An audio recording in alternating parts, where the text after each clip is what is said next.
पिछली जो हमारी वीडियो थी उसमें हमने बात की थी इंटरनल ट्रेड के बारे में। इंटरनल ट्रेड क्या होता है, एक होम ट्रेड, डोमेस्टिक ट्रेड। उसके बाद हमने बात की थी इंटरनल ट्रेड को कितने पार्ट्स के अंदर क्लासिफाई किया गया है, wholesale trade and retail trade.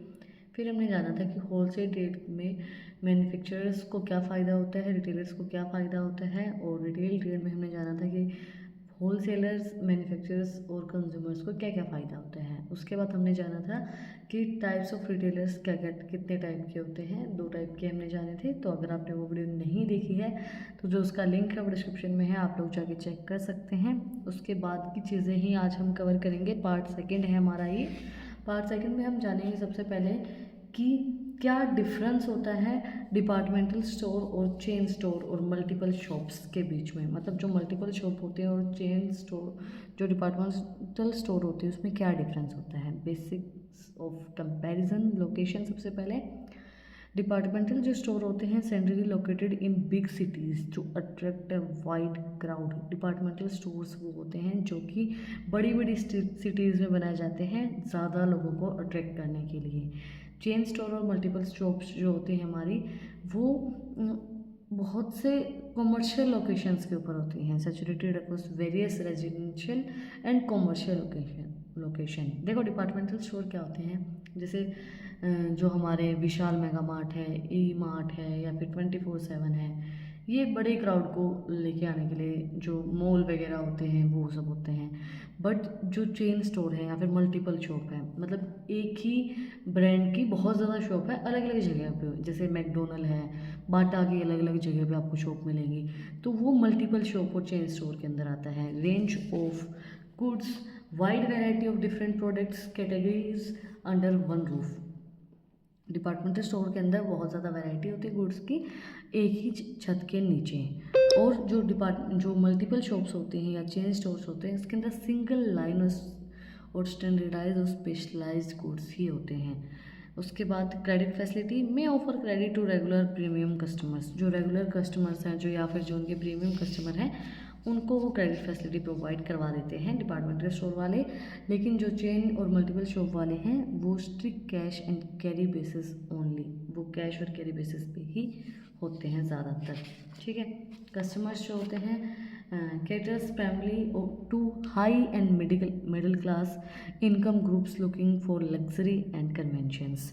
Departmental store के अंदर हाई और मिडिल क्लास लोग आते हैं वहाँ पे लग्जरी और कन्वेंशन गुड्स को लेने के लिए। और चेन स्टोर्स और मल्टीपल शॉप के अंदर cater general consumers looking for standardise quality या फिर यूनिफॉर्म प्राइसिंग, जिनको चाहिए है कि भाई प्राइसिंग उनकी यूनिफॉर्म हो, ज़्यादा चेंज नहीं हो, स्टैंडर्डाइज क्वालिटी, अच्छी क्वालिटी के गुड्स वहाँ मिलते हों। रिस्क, जो डिपार्टमेंटल स्टोर होते हैं उसके अंदर हाई रिस्क होता है, as drop in the sales affect the entire centralise stores. और चेन स्टोर्स और मल्टीपल शॉप के अंदर लो रिस्क होता है, क्योंकि as a loss in one branch can be balance by the profit in another branch. अगर एक branch में लॉस हो रहा है, मतलब एक जगह जो एक सिटी है उसकी ब्रांच में लॉस हो रहा है, तो दूसरी सिटी की अगर ब्रांच अच्छी चल रही है तो वो जो लॉस है वो वहाँ पे कवर किया जा सकता है, बैलेंस ऑफ किया जा सकता है। बट डिपार्टमेंटल स्टोर के अंदर तो आप बैलेंस ऑफ ऐसे नहीं कर सकते हो। ठीक है। इसके बाद अगर हम बात करते हैं main documents used in internal trade. Internal trade के अंदर क्या क्या मेन डॉक्यूमेंट्स यूज़ किए जाते हैं। When goods move within domestic borders specific commercial documents are generated. मतलब ज़्यादा डॉक्यूमेंट्स की तो ज़रूरत नहीं होती है इंटरनल ट्रेड के अंदर, क्योंकि जब आप ग्लोबली ट्रेड करते हो, मल्टी नेशनल बिजनेस जब आप चला रहे हो, तो जब आपको ज़्यादा डॉक्यूमेंट्स की ज़रूरत होती है। मेनली आपको इंटरनल ट्रेड में ज़्यादा डॉक्यूमेंट्स की ज़रूरत नहीं होती है।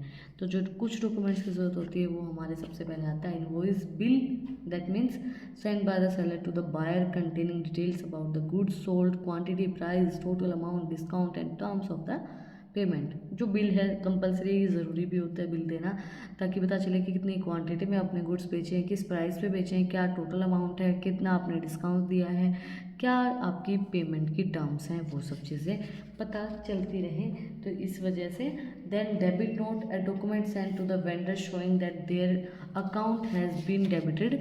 It is usually sent when goods are returned due to defective और when an over charge occurred. ये वो डॉक्यूमेंट होता है जो कि वेंडर शो करता है कि अकाउंट में डेबिट किए गए हैं। ये तब किए जाते हैं जब आपके गुड्स रिटर्न दिए जाएँ, गुड्स के अंदर कोई ख़राबी है, गुड्स जो है ओवर चार्ज किए गए हैं, तो उस टाइम पे डेबिट नोट दिया जाता है। ठीक है।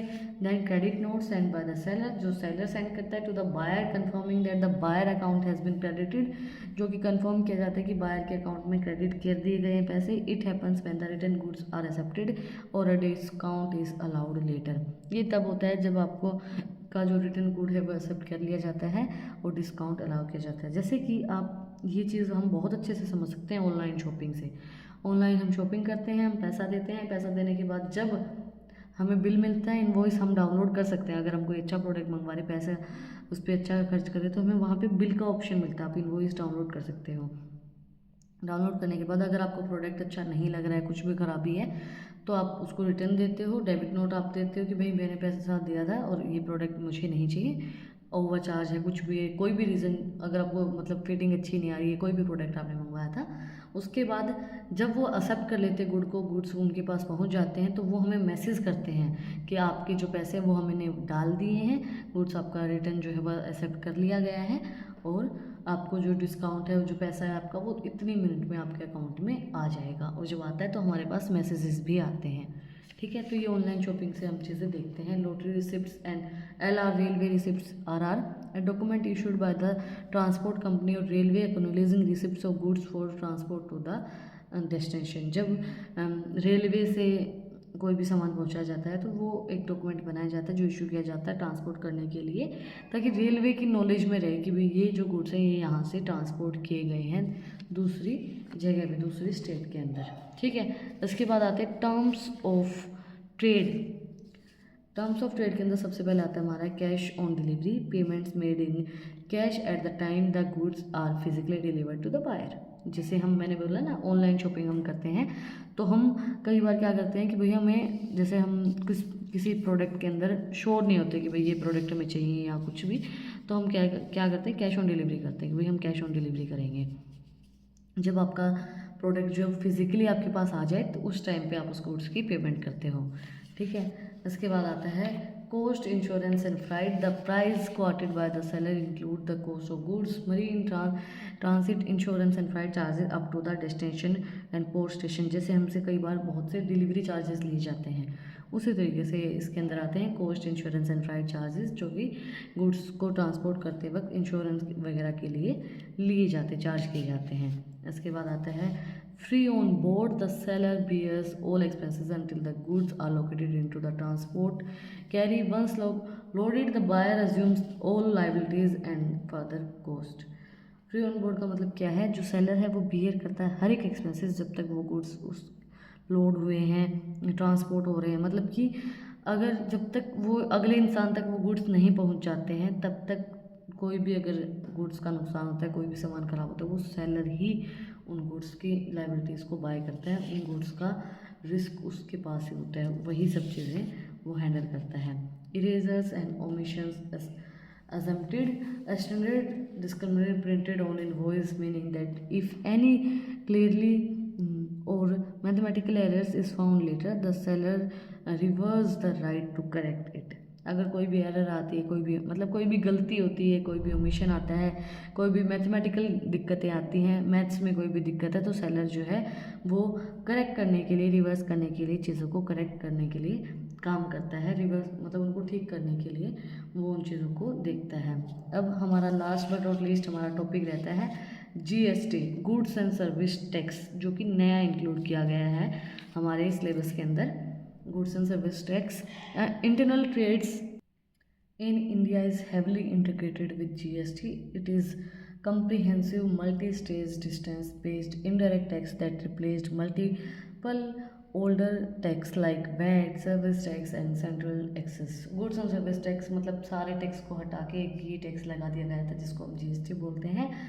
ये जो भी गुड्स एंड सर्विसेज प्रोवाइड करवाई जाती है उनके ऊपर टैक्स लगाया जाता है। सारे जो ओल्डर जितने भी टैक्स थे उनको रिप्लेस करके वैट को, सर्विस टैक्स को और सेंट्रल एक्सेस जो चीज़ें थी उनको सबको हटा के GST को लगाया गया था। की formula for internal trade tax, intra state trade with in the same state. अगर हम विद इन सेम स्टेट कर रहे हैं तो tax collected are divided into CGST central GST and SGST state GST।